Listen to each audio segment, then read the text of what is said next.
Hey now, and welcome to the City Off Campus with your two favorite co-hosts, Sammy Summerfeld and Jack McFarland. We've got the director of University of Iowa Sports and Recreation Management Program, as well as a sports law professor in the Iowa College of Law today, Dan Matheson, with us. How are you, Dan? I'm great, Sammy. Thanks for inviting me to be with you, and great to be with both of you guys. Yeah, of course. So my first question for you is, where are you originally from, and what got you to first start thinking about a career in the sports industry? I grew up in Iowa City, so I'm back home after many years of being gone for education and career. Uh, what first got me thinking about a career in sports was my love of and passion for sports as I was growing up. And when I graduated from high school, yeah, I played baseball during high school, and I wasn't a particularly talented athlete, but I knew that. So my playing career was done when I graduated from high school. But I wanted to find a way to combine my love of sports with what I was going to do for a living for the rest of my life, and that eventually led me to study sports management in college and had me start thinking about how I could combine sports with a career. Did you have early connections in the sports industry, when you were in college or going into it, or did you kind of have to create your own path for yourself? There was an element of creating my own path. There was no relative or a friend of a family member, anything who worked in sports. Uh, it was, and at the time that I was going through college, the idea of sports management degrees was pretty new.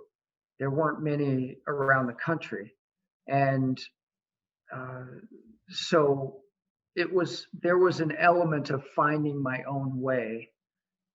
There were, it's these are the olden days that I'm talking about, but it's not like there was an internet or anything to search and find this stuff.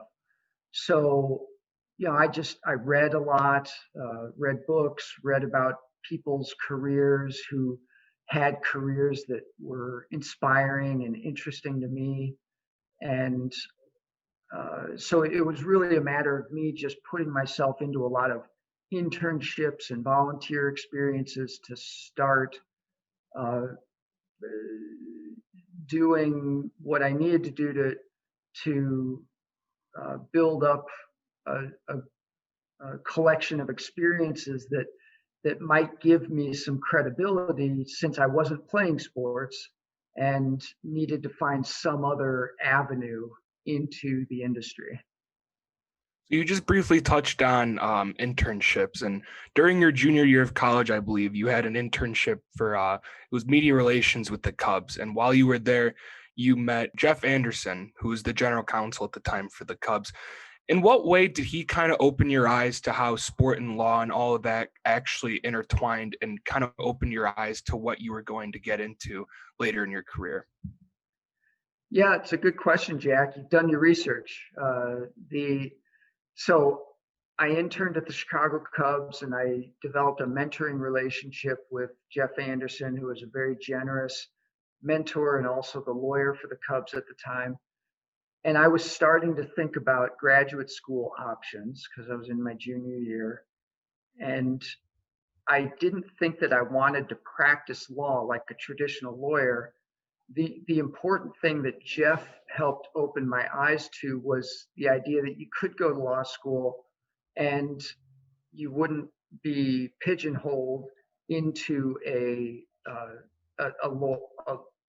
traditional legal career. When I came to him for advice, he was very enthusiastic about what a law school education could provide in terms of sharpening critical thinking skills and analytical skills and communication skills and the transferability of everything that you learn in law school to whatever path you choose in life, in business or law or wherever. So it was through his encouragement that I got over any concerns that I might have had about going to law school if I didn't think I envisioned a career in a law firm. So yeah, that, and of course, to see him working in the Cubs front office was inspiring as well. But it was a combination of his mentorship convincing me that law school would be valuable no matter what I chose to do, and a combination of, at the time, there was a growing path of front office executives in Major League Baseball who were lawyers or had gone to law school. And again, these were people that I read about in books and in magazine and newspaper articles. And so I was finding examples of executives who had become general managers and assistant general managers in baseball who had gone to law school and had talked up the preparation that they got in law school. So it was a combination of those two things that made me convinced that law school was going to be a good choice for me. Towards the end of your law school career, what were your long-term career goals going into sports business? Was it to eventually become a general manager, something in that capacity in a baseball ops standpoint, or did you think you wanted to be an agent, or what were you kind of hoping for? Yeah, when I was in law school, I was very focused on going to work in a Major League Baseball player personnel position. That could be in player development, in Major League Baseball operations, in scouting, any. I wanted to be as close to the action as possible, and try to add value through my legal training and other skill sets. So my goal was to go to work in an area in a Major League Baseball front office that would work with player personnel decisions. And so that's what I was focused. So I know in your spring semester of your final year in law school, you were able to work for the Yankees Spring Training, and then that led to a position. How did that opportunity come about as somebody studying law in the Midwest? No connection that I know of, at least, to Florida and to the Yankees. So how did that, and no internet too. So how did that all come about? Yeah, great question. During my last year and a half or so of law school, I spent a lot of time doing informational interviews. And I, at that time, setting up an informational interview involved writing a letter and putting it in the mail and waiting a few days for it to arrive at its destination. So I was mailing out 2 or 3 letters a week to Major League Baseball front office, baseball ops executives.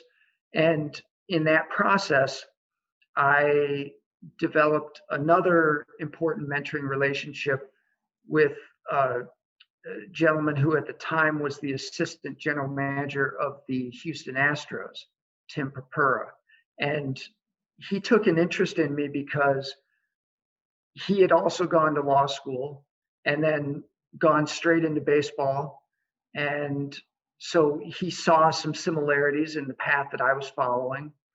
I was fortunate that I had my Chicago Cubs experience on my resume, that anytime that I reached out to somebody asking for an informational interview, they saw I had some level of credibility because I had worked with such a prominent organization. But Tim at the Astros spent time talking with me, learning about what I was interested in doing. It all lined up with what he was interested in or what he was doing. And he advised me, for what I'm interested in doing, I should try to find a spring training internship. He said, when I was in law school, I was doing spring training internships every year, and that helped lead to my breakthrough job when I graduated. And prior to talking to him, I had never thought about just asking teams, could I come work for you during spring training? So he gave me this new potential path to pursue. And I followed up by writing letters to every Major League Baseball team, asking them if they would be interested in having me come down and work during spring training. And I got two teams willing to accept that offer. One was the Milwaukee Brewers, who held spring training down in Arizona, but they didn't have anything at all to offer me. Just said, if you can get yourself down here, we'll put you to work. The Yankees also were interested in letting me come down, and they offered me a chance to stay at their minor league team hotel and eat at the minor league food line. So that was a huge financial burden that would be lifted off of me. And so I took that opportunity to go down to Tampa and work during Yankees spring training. And I was actually working primarily during minor league spring training. They have, Major League Baseball spring training is set up with two different camps. One is the major league camp and one is the minor league camp. There are far more players and staff at the minor league camp. And so that's where I was spending the majority of my time that spring. That was spring training of 1996. So when you got there, obviously you started at the bottom of the totem pole. And I read that you volunteered for some front office tasks and just to pick up some things to get your name on just to get people to recognize your name. What were some of those tasks that you volunteered to do?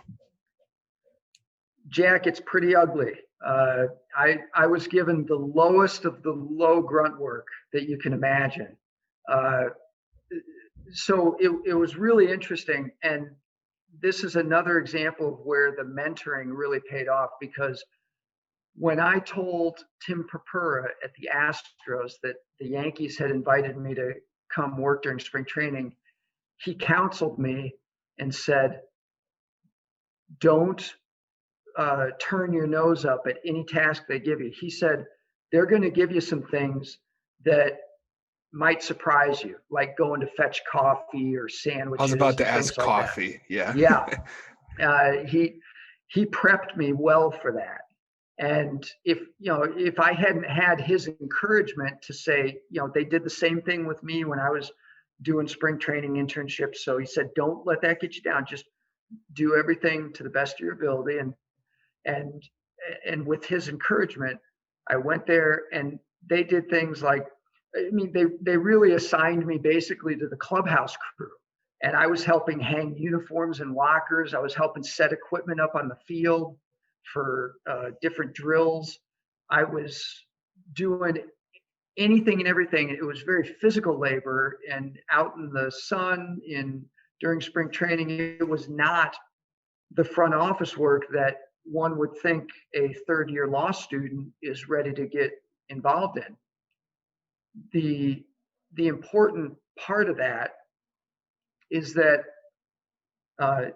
Major League Baseball teams, any professional sports team, especially like the Yankees, have scores of people lined up that are ready to go to work for them and think that they want to go to work for them. And what I recognized and understood was that they were testing my legitimate interest. How sincere was I? Could they break me?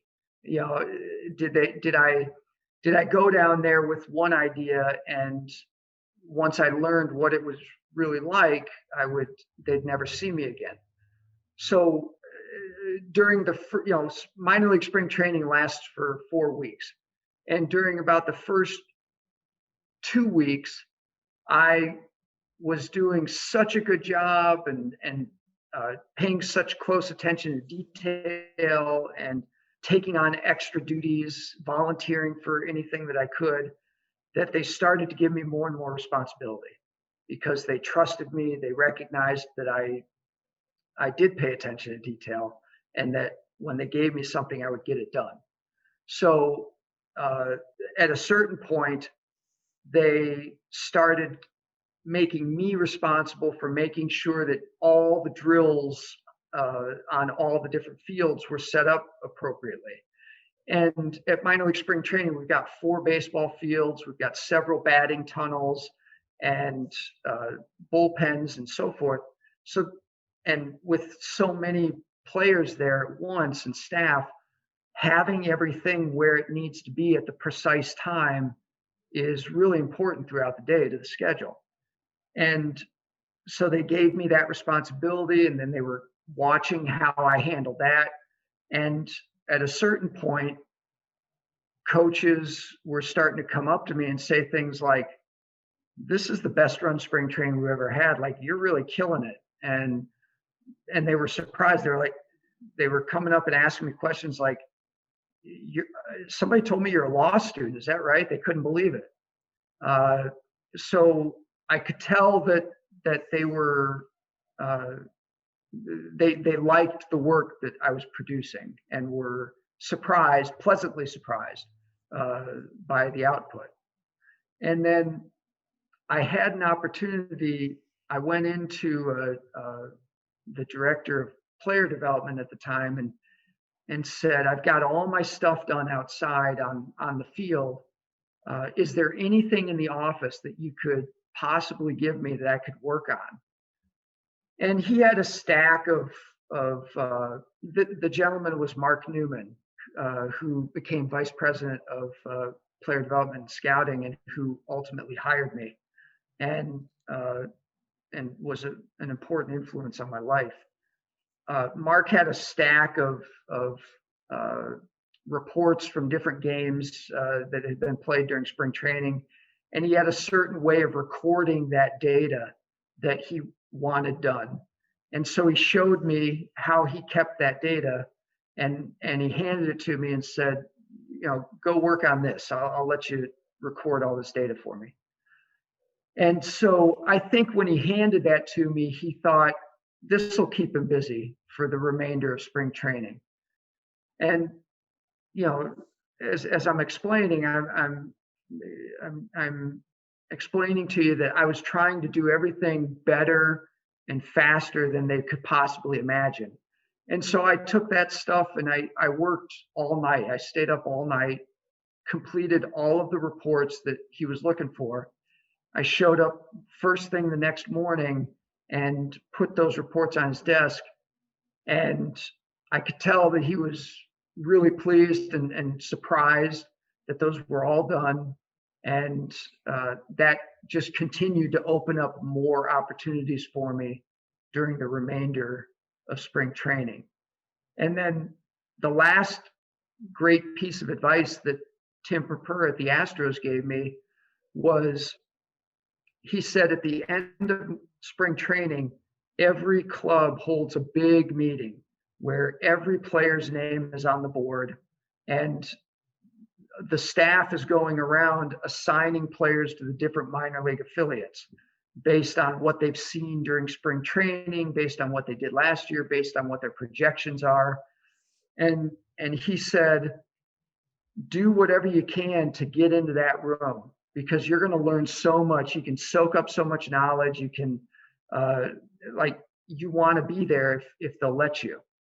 And so everything that I had been doing for the first 3 weeks or so of spring training led up to asking politely, would you mind if I sit in on this meeting? And they said, sure, we'd love to have you sit in. And so everything just worked out really well. And a lot of that goes back to having formed great mentoring relationships that had critical advice to offer at certain stages in my search, and they really helped open up my eyes to what the possibilities were, even though on the surface some of the things I was being given were not, most people would not say, oh, this is the way to break into a front office management job by going and hanging uniforms in a locker. But I was well coached by my mentors. The follow-up I have to Jack's question about, or to my question about spring training and stuff, would be what led to you getting hired full-time with the Yankees, and how did that opportunity come about? Yeah, it was kind of everything that I described. You know, obviously that month of spring training was like a audition. They were kicking the tires on the car and figuring out, you know, it's not like I went there and they were thinking about hiring me, but I think over the course of 4 weeks, they started to think about, wow, we'd really like to have this person as a part of our organization. So it was everything that I did during spring training, and the people in player development, Mark Newman specifically, that were interested in hiring me, were putting the bug in George Steinbrenner's ear, our owner at the time, who is now deceased, and they were letting him know, we've got this guy that we think might be a good fit for our organization. And I started to get that sense because during my last week there at spring training, I was doing a menial task back in the clubhouse somewhere, and Mr. Steinbrenner came over to check out spring training, and he marched right up to me and found me in the clubhouse. I was working by myself, so he had clearly come to try to find me. And he walked right up to me and stuck his hand out and said, "I hear you're the lawyer from Minnesota." And so that was my first introduction to George Steinbrenner. People had clearly been telling him about this young lawyer that will do anything, that has a work ethic that is second to none. And he was intrigued enough to come over and find me and introduce himself. And so that all went well, and my introduction to him. And then as I was leaving spring training, Mark Newman, who would eventually become the VP of baseball operations, Mark said, "I'm working on an offer for you." He said, "I don't have it yet. It's, you know, it might take me a little bit of time, but I'll be back in touch." And sure enough, a couple weeks after I got back to Minneapolis to finish out my last month of law school, Mark called and made me a job offer. That's cool. So what were your, as a in your first few years with the Yankees, what was your role in baseball operations and in scouting? What were kind of your duties and what did that entail? Yeah, a little bit of everything. I was able to move into the front office as opposed to being on the field. That was a nice progression in my career path. A big part of my role was administering all the minor league contracts for all of our minor league players.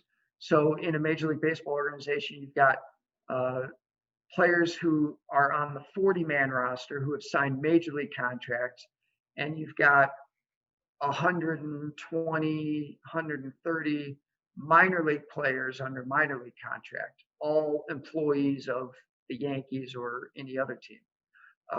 Now those numbers are going to go down a little bit as baseball restructures its player development system and eliminates some of its minor league teams. But at the time, the Yankees had around 130 or so players under minor league contract at any given time. And within all of those contracts, there are signing bonuses that have to be paid. There are other incentives that players are due. There are salary adjustments that have to be made as they move up and down in the minor league system. And so there's a lot of administration that goes into managing all of those contracts. and making sure that all the players are being paid according to their contract and getting what's been promised to them. So there was an element of that.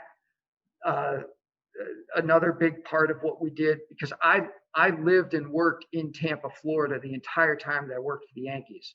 And that's where our owner, George Steinbrenner, lived. And that's where many of our baseball operations were housed, and scouting operations as well. And because in Tampa, we operated a 12-month-a-year player development and scouting facility, we had players on site every day of the year working out. At some times of the year, it was during spring training. At other times of the year, it was individual workouts. At other times of the year, it was low-level minor league games being played. So there were different stages around that facility that I also supported the operations of. For example, when we were getting ready for spring training and then running spring training, we've got 100 or so players on site and that are staying at hotels and that have meal money coming to them and travel plans, and there's just a lot of administration involved. So I managed details related to spring training, related to extended spring training, facility operations, a lot of Major League Baseball rules that had to be adhered to as it relates to player movement throughout the minor league system, reporting to the commissioner's office when players are moved, things like that. So there were all sorts of administrative duties within the minor league player development scouting system. And then on top of that, because so many of our baseball operations were out of Tampa, I also got opportunities to work, to just be a part of meetings that were held, making decisions about the major league roster as well. And it's not as if they needed my input to decide whether to re-sign Bernie Williams or anybody else, but I was very fortunate because of who I worked for and my relationships in the organization with Mr. Steinbrenner, that they included me in small meetings of their top 6 to 10 baseball people who at any given time during the year, such as leading up to the trade deadline in the middle of the summer, or during the off season when we were evaluating free agents or trades or anything else, I was able to, much like that spring training meeting that I sat in on, I was able to be a part of those meetings. And Mr. Steinbrenner always had me keep the budget during those meetings. So whatever scenario we would work out in terms of different possible free agents or trades, I would rework the major league budget and then show the group what that budget was and help further their conversations that way. So it was a little bit of everything. It really gave me a lot of exposure to all aspects of Major League Baseball and minor league baseball operations. Do you have any memorable interactions or experiences with George Steinbrenner? Oh, yeah, many. Some of which I can tell you, some I can't. But Mr.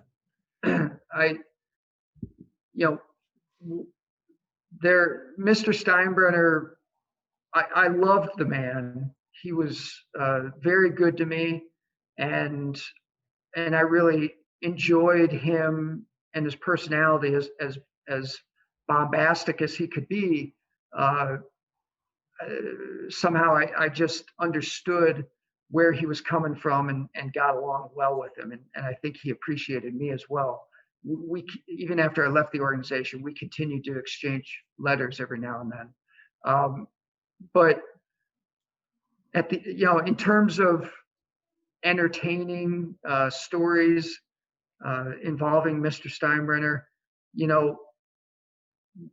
one of the things that I would say about him is that he was extraordinarily demanding, and he kind of treated a baseball season like a football season. In a football season, one loss could mean everything. And in baseball, you go through stretches, and it's streaky, and you're going to lose games. You're going to get in cold spells as an organization.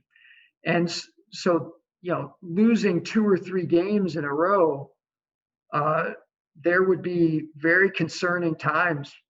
What's Mr. Steinbrenner's attitude going to be today? I mean, who is he going to tear apart because we lost again yesterday? He often, my takeaway, my impression was always that he used his temper as motivation and to help keep people inspired and always maintain a sense of urgency in whatever we did. And so if things weren't going well, he might come over and tear into somebody and make an example out of someone in the office in front of everyone else, which would put everyone on edge for a few days. But the one reason I was able to get along with him well was I always kind of recognized it for what it was. I knew it wasn't personal. If I was the target that day or somebody else was, he always came back and let you know that you were still his guy. He still cared about you, whether it was the next day or a couple days later. You were always right back where you started, and it was just a temporary thing when he lost his temper with you. So as long as you didn't internalize those things, and it was fine. I appreciated that he cared so much about winning and losing, because there are a lot of Major League Baseball owners and just sports owners in general that will not do everything possible to win. It might be more about generating revenue and making money. And Mr. Steinbrenner certainly was able to make money with the Yankees, but he would spend money in order to win, because winning was a top priority at all times. And when you work in baseball operations, all you can ask for is an owner who will give you the chance to go out and sign the best players, to trade for the best players. And so we always had a competitive advantage, because in our conference rooms, like during the off season, every possible free agent's name could be on the board. And I always thought about, man, if you're in the Minnesota Twins front office or another lower budget team, half of these players, they can't even talk about it. Don't even start the conversation. It's not worth it. So that, from a baseball operations standpoint, you couldn't ask for more. You've been describing a lot in depth about just how important it was to win for Mr. Steinbrenner, and in turn that brought a lot of expectations on the people that worked inside of the organization, and not just expectations for the work that they produced, but expectations of themselves and what they could bring to the organization. You said you worked 350 days a year for the Yankees while you were there. Obviously, that takes a very extreme level of dedication and persistence to stay with it and be motivated to come to your job every day and do that. But were there any moments during that 350 days where you were like, I wish that it wasn't baseball related today and I could go do something else?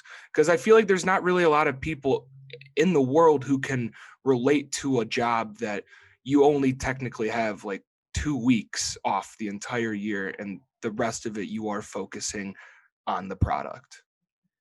Yeah, it's a good observation, Jack. No question. You go through peaks and valleys in a year like that. I spent 6 years at the Yankees, and so when you add it all up, I had maybe a couple months where I wasn't in the office total over 6 years, including weekends and holidays and everything else. It does take a lot of motivation and desire to be there. And ultimately that was a big motivation behind my decision to leave. Was I was ready for a different lifestyle. So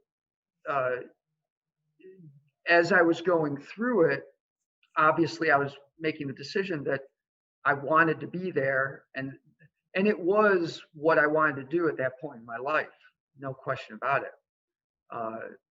But as I was starting to get into my early 30s, there were two things. I was looking at the people ahead of me and thinking, in some jobs you would look at the people ahead of you and say, oh, if I put in a little more time, things will ease up a little bit. I'll be able to achieve a different type of lifestyle. But the people that I worked with, that was just the way of life, and everybody lived that way. And there was no next level. I mean, Brian Cashman, everybody works that way. And that's not just the Yankees. The Yankees took it to another level, believe me. To give you one example of how we took it to another level, it's pretty much industry-wide tradition that Major League Baseball teams close their offices from about Christmas Eve until New Year's Day, and every year there's a listserv within Major League Baseball offices where the commissioner's office can circulate messages from team to team, and so if the Yankees have to put out an announcement that other teams need to know, it can be circulated on that communication system. And so as we would get into the month of December every year, messages would go around from every team about when their offices were going to be closed and what the contact information would be for their general manager, their assistant general manager, the people that if you absolutely have to contact the Oakland A's, here's the numbers to reach the baseball ops guys. So the Mr. Steinbrenner always had a policy: we are never shutting down. And so he took it as a source of pride that all of the other teams in baseball had to take time off, but the Yankees never rest. And he always felt that any extra hours that we were putting in was giving us a competitive advantage. So while everybody in baseball is working extraordinarily hard, Mr. Steinbrenner and the Yankees took it to another level, no question. So yes, for the 6 years I was there, it was absolutely what I wanted to do. But in my early 30s, I was starting to recognize that there was not an end point.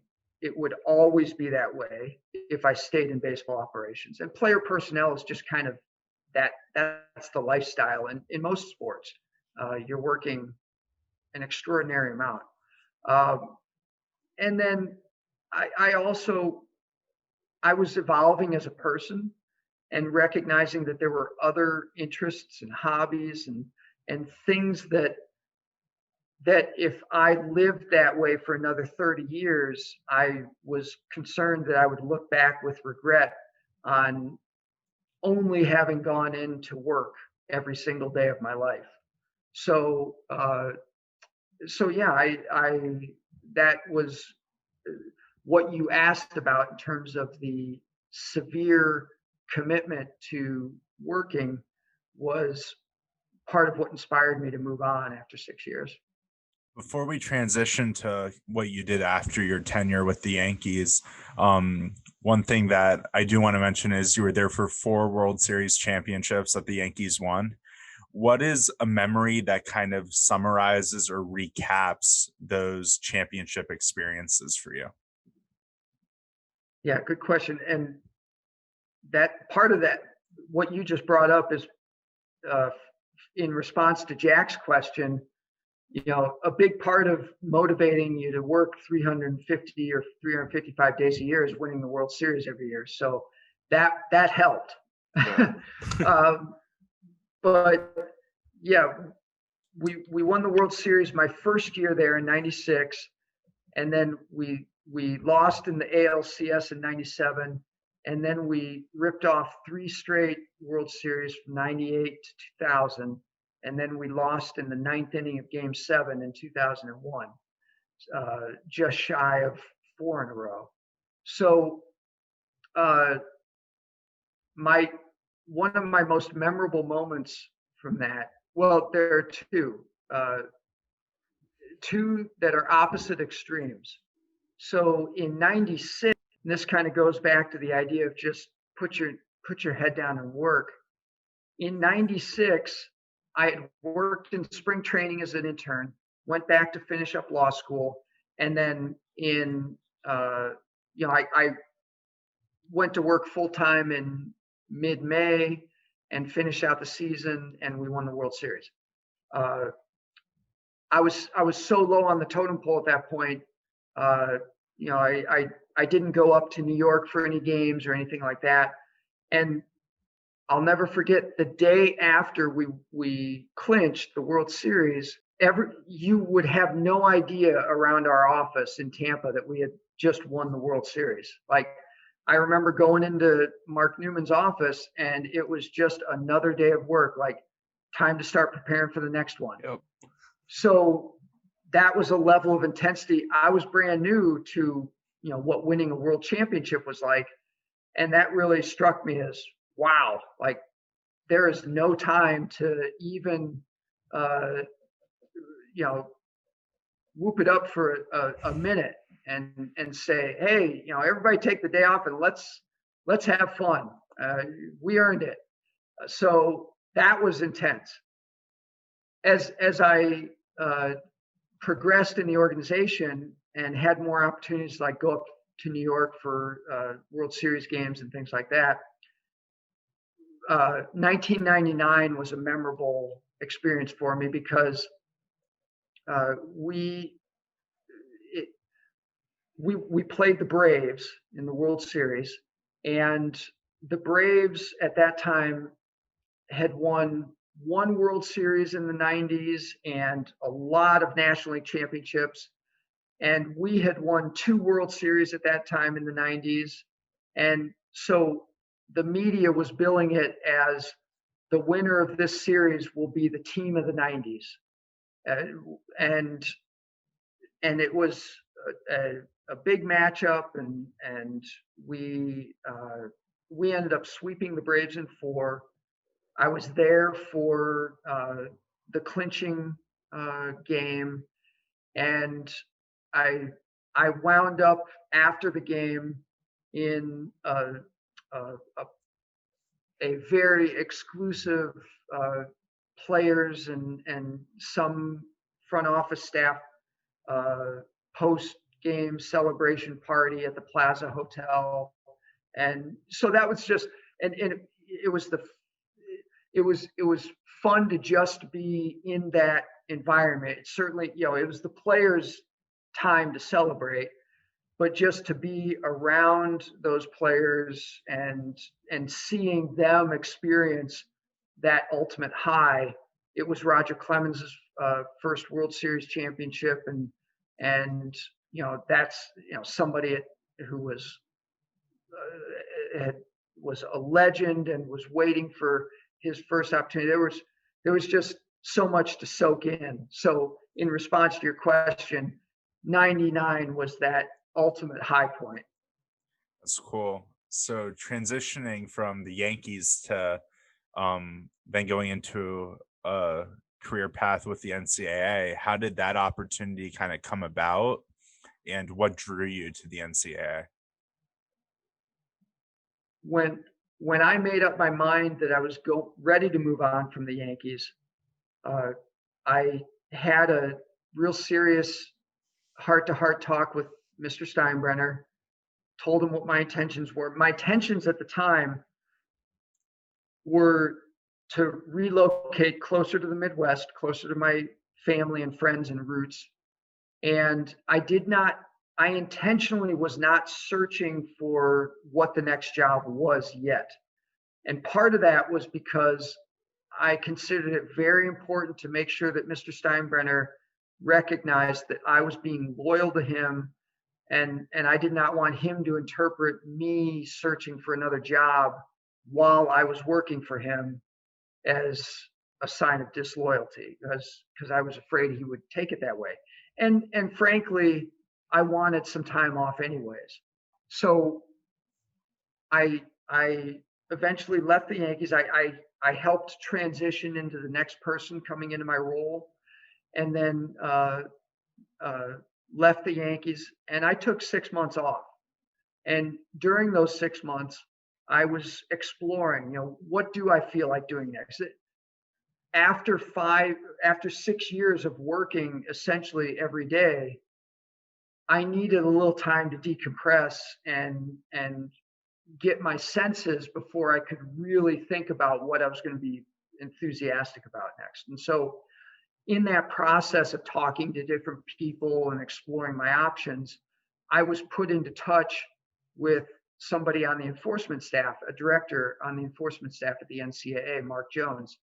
And in talking with Mark, he was intrigued by my background and said, we are hiring some new investigators for the enforcement staff, and would love to have you apply.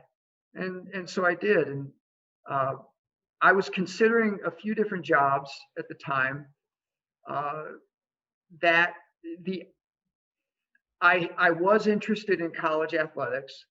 I thought that college athletics might help me find a little bit more of the balance that I was looking for in my life at that time, work-life balance. And the NCAA offered an even better level of work-life balance than if I was on campus, because the NCAA schedule is not driven by team schedules. So I didn't have to be at an arena or at a field every night for a different event, which you would often have to do if you were on campus in an athletics department. So everything about the NCAA seemed like a great option. Plus, if you go to work for the NCAA, you've got chances to go to campus or go do anything you want. People get hired out of the NCAA office to go do different jobs on campus or in conference offices all the time. So I went there, and it provided the work-life balance that I was needing at that point. It was a perfect fit for me and where I was at that moment. One question I wanted to ask specifically about the NCAA was about, I think it's a month or a month and a half ago or so, the NAIA just they released or passed legislation to where players could receive money for their image, likeness, and name, but they added that the players could wear their school branding and other things for their promotions. I'm just wondering, with someone who's had experience within the NCAA and how they kind of see this type of discussion, where you see in the next 5 to 10 years how the NCAA might pivot, because I know they're starting to warm up to the idea of players becoming or being able to become compensated, but the NAIA this past month has really become the trailblazers, I guess you could say, and kind of leading the way. So I was just wondering where you think the NCAA is going to go in the near future with this. Well, they're pretty far down that road. they're going to be proposing new legislation in January to be voted on that is going to allow NCAA student athletes to monetize their name, image, and likeness. So there's been a group working on developing what those rules will look like for the past year. And like I said, the NCAA convention occurs every January, and that is when it is scheduled to be voted on. So we're just a couple months away from an historic vote, which everybody expects that will be approved, no question. And part of the reason behind that, part of, I think, the NAIA's decision too, as you probably are well aware, the state of California was the first to lead the way with new state legislation that made it illegal to not allow college student athletes in the state to earn revenue off their name, image, and likeness under certain guidelines. And many other states have followed, and Florida's law goes into effect middle of next year. Even though California passed their law, there was a long lead time until it actually goes into effect. Florida's is the first that's scheduled to actually go into effect. So what you have happening on this issue in college athletics is that the NCAA is trying to get to January to pass this legislation that will change their rules. But you have states that have now created a patchwork of different possible laws that are going to treat this issue differently from state to state, which makes it very difficult to administer for the NCAA if a student athlete in California gets different benefits than a student athlete in Florida, for example. And then the other thing that's going on is federal legislators are also proposing federal law that is a bipartisan bill that's been proposed that has support on both sides of the aisle for federal law that would trump all of the state laws and create some consistency, at least, but it wouldn't necessarily be exactly what the NCAA is looking for. So while the NCAA is going to, everybody expects them to create new rules on name, image, and likeness, we're not sure whether a federal law will come along and negate all of that. In your role as an NCAA investigator, you've previously said that you were almost like a prosecutor. When you would go into university offices, athletic departments, or speak with athletes when you were investigating a case, what was the reception like when you would show up on campus? Oh, what you would expect. I mean, people weren't thrilled about being interviewed about possible NCAA violations most of the time. Now, there were some people you interviewed who wanted this information out because, for various reasons. But the majority of people you interviewed, coaches, student athletes, athletics administrators, were uncomfortable. It wasn't a situation they wanted to be in.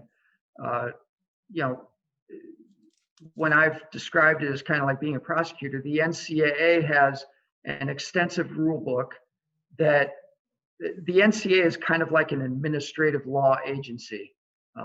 like the National Labor Relations Board or the Securities and Exchange Commission. So they govern these rules that dictate how college athletics operates. And when there are potential violations of those rules, they have investigators within their organization, enforcement officials that do the investigating, that present the cases to their decision makers, which in the NCAA's case is called the Committee on Infractions. And the Committee on Infractions is made up of people from NCAA schools, usually, like law professors, athletics administrators. There are coaches now on the Committee on Infractions, former coaches, not current coaches.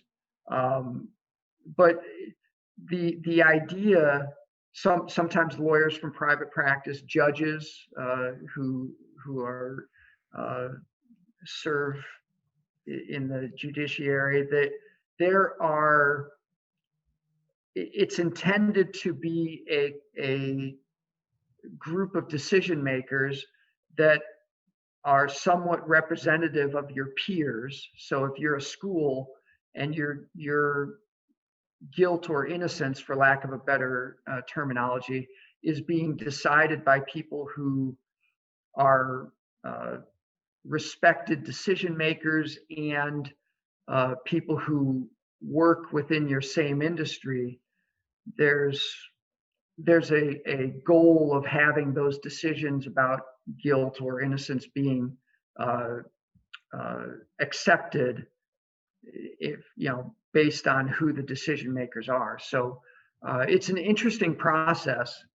And back to your original question, yeah, the reception was often not great, but schools have an obligation to cooperate with the enforcement staff. So typically, as a NCAA enforcement staff member conducting an investigation, I would be communicating with the director of compliance for the athletics department, and that person understands the process, and they're kind of like the the attorney who counsels the rest of their athletics department through this process and helps them understand what they have to do. And on top of that, many schools, there are a few law firms around the country who specialize in representing schools that are under NCAA investigation and coaches that are under NCAA investigation. And so oftentimes when I or somebody else on the enforcement staff would be investigating a school or a coach, we would have a lawyer on the other side to communicate with who understands the process and can explain it. Even though their client may not like it, they're able to help them understand it and cooperate with it. So obviously these situations sound unbelievably uncomfortable at times. There's a moment where you feel like it could be normal, and the next it feels like you're on the verge of confrontation. It just feels like you're kind of in an iffy area. But you've always said that you've had an innate sense of calmness and composure with these type of situations. Where did that come from? I mean, part of it is just the way I'm wired. I have a fairly even demeanor that doesn't get too high or too low. So I think a lot of that is just wiring. And I'll never forget when I'll never forget a moment at the Yankees where we were in a conference room meeting, one of those that I described to you guys, with maybe half a dozen of us in there, and I was sitting right next to Mr. Steinbrenner, and Brian Cashman was right across the table from me, and Mr. Steinbrenner just was screaming at me for something at the moment, and I just kind of, let it out and just kind of took it in stride. And I'll never forget Brian said to me at some break at some point, "Geez, Dan, you've really got that 1,000-yard stare down. Like you were not fazed at all by that." And he's right. So I guess part of it is my wiring, and part of it is that I've been in a lot of situations in my career where I've had a chance to just test that out and be in situations that many people would find uncomfortably confrontational, that they can't deal with, and you build up a certain level of thick skin where you're able to just roll with it, I guess. Before we transition to your current position at Iowa and how you kind of came home with the NCAA, if you're allowed to discuss it, what was a case that you really enjoyed investigating, or there was something about it that made it really memorable? And what was the most complicated or challenging case that you were a part of, if you're allowed to talk about it? Well, I'll talk in generalities. Sure. So I'd say one of the most interesting cases that I dealt with was interesting because of the coach involved and the story that they had crafted. So the case involved a coach who had recruited new student athletes to their team, and the new recruits, there were two of them. These new recruits were international student athletes from Argentina. So this coach had brought these student athletes to campus like a few months before the start of the fall semester, when they would enroll. And these student athletes were living with the coach at their house. So there were all sorts of violations for weeks on end based on this activity. And when I interviewed this coach, their story was, "Oh no, you're mistaken. That was the student athlete's twin sister." And so they tried to, the coach tried to, and the coach stuck with this story. Oh my God. And it was interesting because there were two student athletes. One of them stuck with the coach and stayed true to the coach and wouldn't break the story, stuck with this ridiculous story. The other student athlete was very cooperative with me and provided all the information I needed. I even interviewed her family members. I was like, "Now, does she have a twin sister?" "No, she doesn't have a twin sister." "No." And so, even when I confronted the coach in subsequent interviews, "Now, coach, I've talked to her family. She doesn't have a twin sister." Well, they always presented to me like she was her twin, like they acted like they were twins. They're very close in age. So the story just was preposterous, and just the coach would not back off. And even the coach continued with that story, even in front of the Committee on Infractions during a hearing, which didn't go well, as you can imagine. The committee was not amused by that sort of behavior. So that was really a head scratcher. It was at times amusing, at times sad. It was everything. So that was really intriguing. In terms of complicated, most of the cases were complicated for different reasons. I think the most complicated they would get had to do with when certain the higher profile the coach or the program was that you were dealing with, the more complicated it would become in terms of different steps you would have to go through in order to interview certain people or get permission to learn about different things. So it depended on the parties involved, and in some cases, complicated would depend on how obvious a violation was. I had one case where it was a real question as to whether what happened was a rule violation or not. And so we spent a lot of time with other staff members in the NCAA who had responsibility for interpreting the rules, talking about, is this set of facts a violation of these rules? And in this particular case, we took our case to the Committee on Infractions, alleging that a rule violation had occurred, with the support of the interpretation staff at the NCAA. And ultimately, the Committee on Infractions disagreed with the interpretation staff's decision and said, no, we just don't think there's a violation here. So, situations like that became complicated because it wasn't a clear-cut violation. It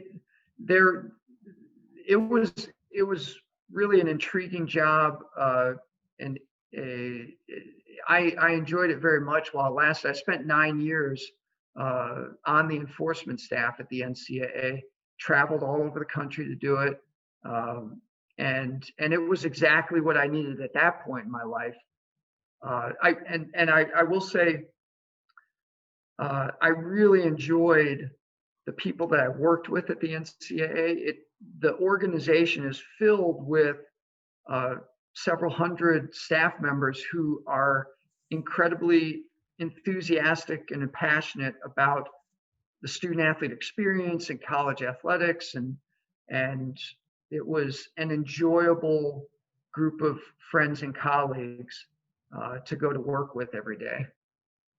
Yeah, so transitioning from the NCAA, you find yourself back in Iowa City, and then becoming a lecturer at first and then a professor at the University of Iowa. What kind of led to that opportunity, and why did you always have an interest in teaching and education, or was it something that kind of evolved over your phase out at the NCAA? It evolved. It was not something that I had my heart set on. The pivots that I've made in my career speak to the evolution that most people go through in their lives. It's rare that you find somebody who finds exactly what they want to do at 25 years of age and is as enthusiastic about it when they're 55 years old, after having done it for 30 years. So in that second stage of my career, I had worked for the NCAA for 9 years, but I had made the decision that I wanted to relocate back to Iowa City specifically. My parents are still alive, and they still live here in Iowa City. And I really valued the opportunity to spend more time with them as we were all getting older, and I had precious little time to spend with them during much of my career. So I told the NCAA that I was going to move back to Iowa City before I had anything lined up, and they surprised me with a telecommuting offer. At that time, nobody at the NCAA worked remotely, and so I was surprised and flattered that they were interested in having, they didn't want to lose me, so they would create a unique work relationship with me.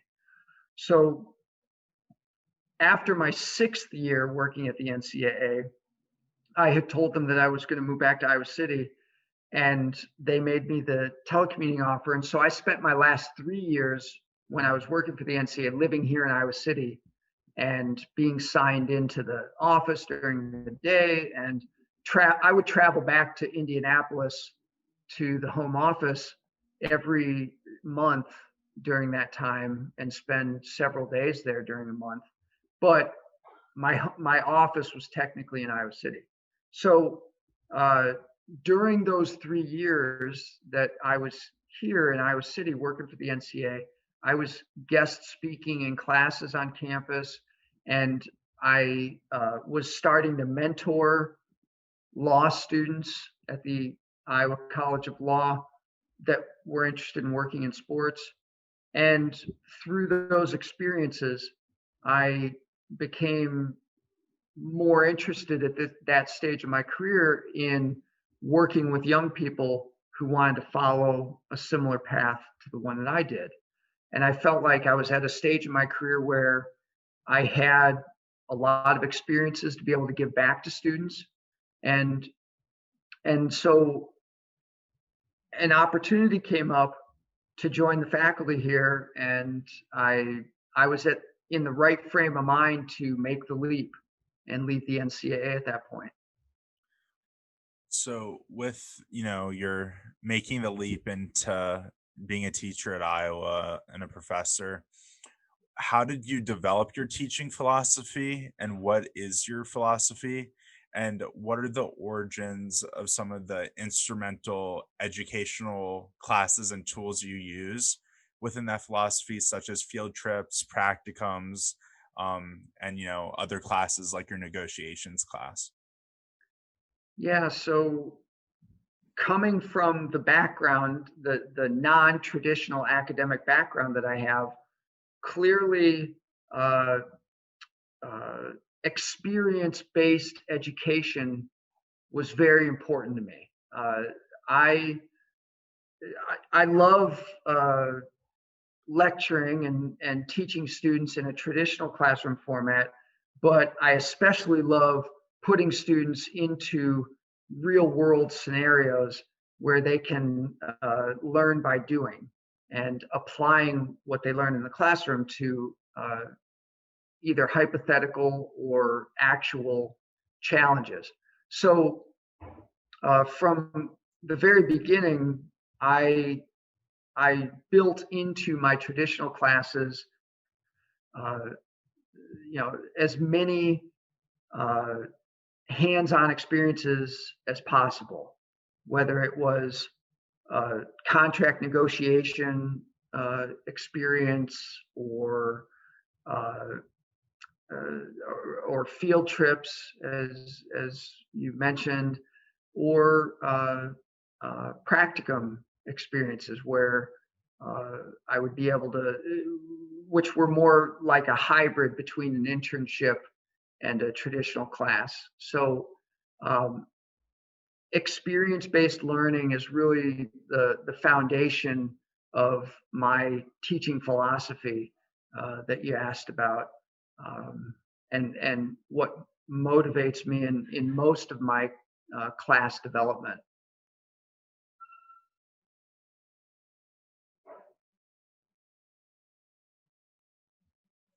Jack, we can't hear you.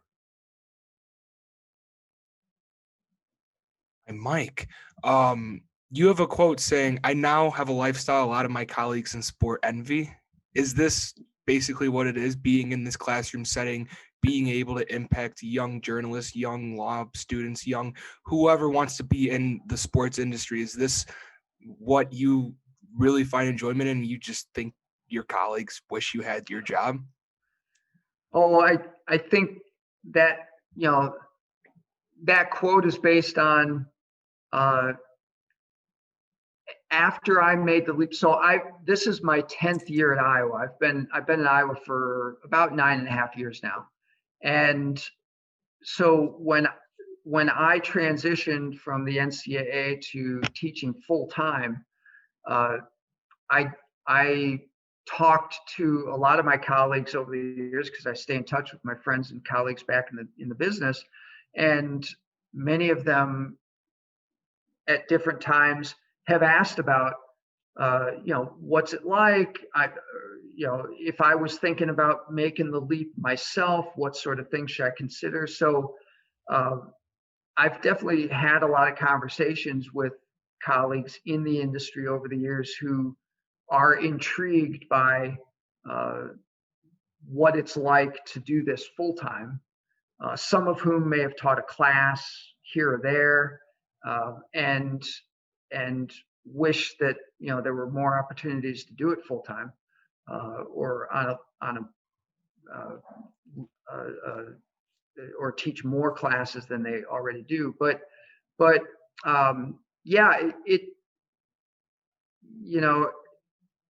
doing what I do now inspires me every day. I love working with students. I love the relationships that are built with people that, I recognize the position that young people who want to break into the business are in. I was in those chairs. I was in those positions, getting those opportunities to start to gain some experience and recall how significant those moments were.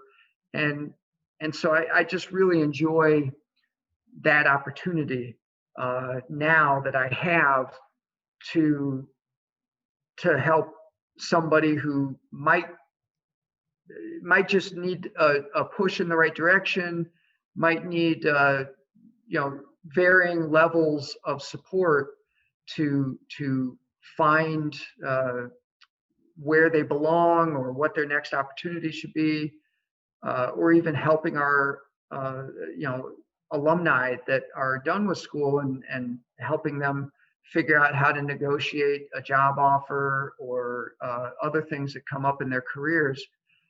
And there's just a lot of intrinsic value that I find in that is rewarding, satisfying. So in terms of that quote and my colleagues in the industry, there are definitely a lot of colleagues I talk to who recognize if I could do more of that, like experience those intrinsically inspiring moments, I would really like to do more of that instead of some of what I'm doing in my daily career. So yeah, that's not to say that everybody wants to teach. A lot of people are just fine in the business and getting to dabble in it now and then by hosting a field trip or whatever they might do to support students along their way. But there are definitely those out there that recognize it wouldn't be a bad life. So I have two final questions for you. And I really appreciate you taking the time to come on the podcast. I apologize because I warned you before we started. I can go on, and I know I have. What did we say after you warned us? You said, go ahead and talk as long as you want. Exactly. I've given you plenty of material to edit down to whatever you need.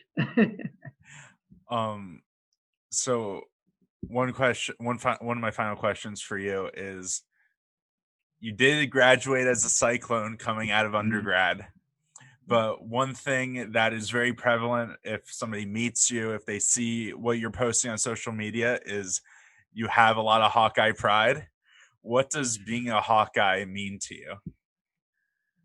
Well, that's a great question. And being a Hawkeye to me probably means something different than a lot of people, because having grown up here, I have a different relationship with the University of Iowa than even a student who graduated from here.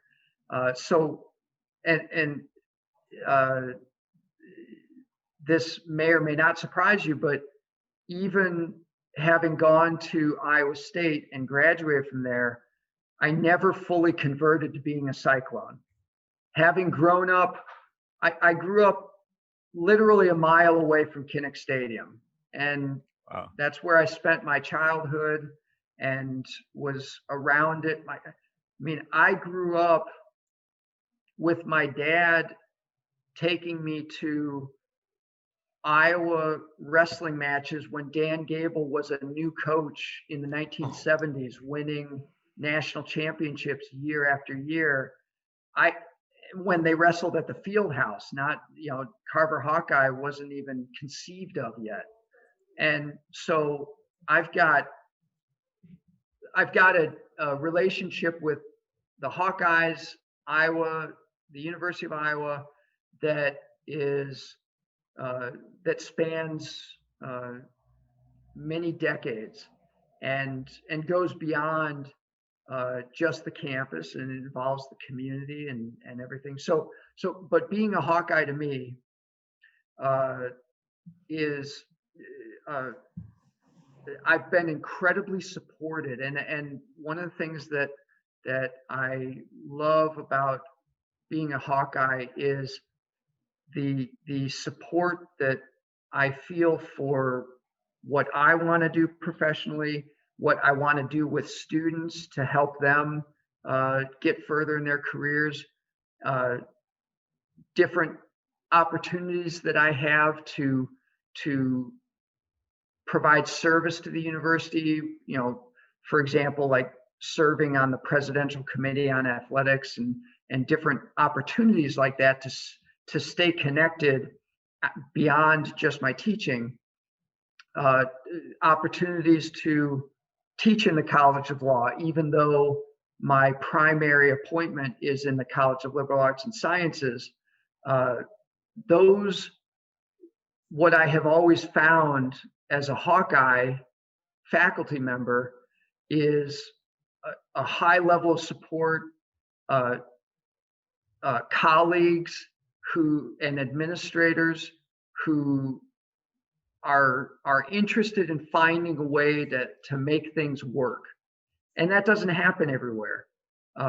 Sometimes I talk to colleagues at other schools who express frustration and admiration for the University of Iowa, saying, wow, I can't believe they let you do that, or that nobody stopped you from, said, hey, slow down, don't do this, don't do that, just stick to your classes, teach, and don't come up with all of these things that require extra effort. So to me, a big part of being a Hawkeye, since my connection to the Hawkeyes now is as a faculty member, is a high level of support and the ability to pursue whatever your interests and dreams are. I love that about the spirit on this campus. Yeah. And one reason I asked you that is, when people talk about Hawkeyes, you are definitely an embodiment of one of the leaders on campus, and someone a lot of people respect. And that kind of leads to my next question, which is, you give a lot of it to a lot of people, but what is a piece of advice you'd give to current and future Hawkeyes? Well, I guess there are couple different ways that I would approach that question. And I apologize, I'm just pausing for a moment. One piece of advice I would give to current and future Hawkeyes is soak up all the opportunities that the University of Iowa offers, which goes right back to what we were just discussing in terms of what being a Hawkeye is to me, and the opportunity to pursue whatever your dreams and passions are. Don't pass up all of the opportunities that the University of Iowa provides to get everything you can out of your college experience, whether it's going on a field trip, participating in an experiential learning course, taking advantage of professors' office hours, just utilizing all of these people who are on campus ready to serve students, and not letting that pass you by. So I guess part of my advice is, when in doubt, take advantage of the opportunities. Attend the guest speaker, go meet with your professor during office hours to develop an authentic relationship with them, and get them on your side as a mentor and a supporter. Participate in as much hands-on experience as you can, because the University of Iowa is offering more and more of it, and a lot of it is extremely high quality and can really provide breakthrough moments. So that's one important piece of advice I would give current and future Hawkeyes. And then sort of related to that, but advice that carries on through all of life and a career, are something that I've sort of described and defined as my 5 keys to success in the sports industry, but I think it applies across the board. And so the 5 keys that I identified that were influential in my career, some of the things we've talked about today. Number 1 and number 2 are closely related. Arrive early and stay late. Just show up. Just be present. And just doing that in life, in your job, in your internships, will help you go far. Number 3, always exceed expectations. You have an opportunity to do the bare minimum or go beyond, and anytime you choose to go beyond, you're going to make a strong impression. Number 4, pay excruciating attention to detail. And attention to detail, one of the things, whenever I introduce students on field trips or in practicums to professionals in the field, and get those professionals to talk about what they're looking for in candidates, attention to detail is always among the top 3 qualities that employers are looking for. And that goes for sports, but it goes for all other professions as well. And number 5, always be positive. Nobody wants to be around a sourpuss. Nobody wants to. There's a quote, I can't remember who said this, but I think Emmitt Smith might have been quoted as saying this at one point in time. Don't share your negative feelings or personal problems, because half the people don't care and half the people are happy that you're down. Bring a positive attitude every day to work, to your internship, to classroom, and just exuding positivity will take you a long way in whatever endeavor you pursue. Great advice. And I just want to thank you so much for taking the time to come on the podcast. I know on behalf of Jack and I, we both really appreciate it. And Jack, do you want to close this show out? Of course, you guys know the drill. You know which socials to find us at. Same drill, not the same time, same place. We will see you guys later.